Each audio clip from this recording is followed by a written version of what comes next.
Daniel Ellsberg, one of the most renowned whistleblowers in US history and who exposed US government deception about the Vietnam War by leaking the Pentagon Papers, has died at the age of 91.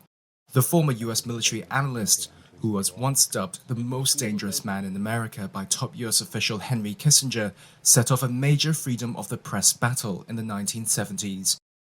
He had worked at influential policy think tank the RAND Corporation at the height of the Vietnam War.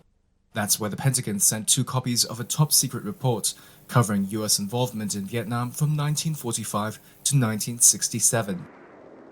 The top-secret study said US officials had concluded the ongoing Vietnam War couldn't be won, and President John F. Kennedy approved a coup to overthrow the South Vietnamese leader. It also said President Lyndon Johnson had plans to expand an aerial bombing campaign, despite saying he wouldn't whilst running for office.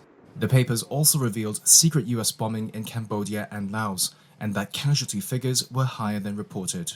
Ellsberg snuck the papers out of the RAND office, copied it, and eventually shared it with the media. It led to a high-profile First Amendment fight between the New York Times and the Nixon administration, which invoked the Espionage Act to block the publication of the papers. The Supreme Court ruled in favor of freedom of the press. Ellsberg and a RAND colleague were eventually charged with espionage, theft, and conspiracy, but the judge threw out the case due to government misconduct after it emerged the White House ordered a burglary at Ellsberg's psychiatrist's office to search for evidence.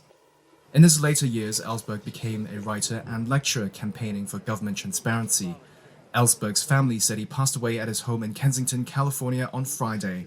He had been diagnosed with pancreatic cancer in February. The once top-secret papers that Ellsberg had leaked can now be read online on the National Archives website.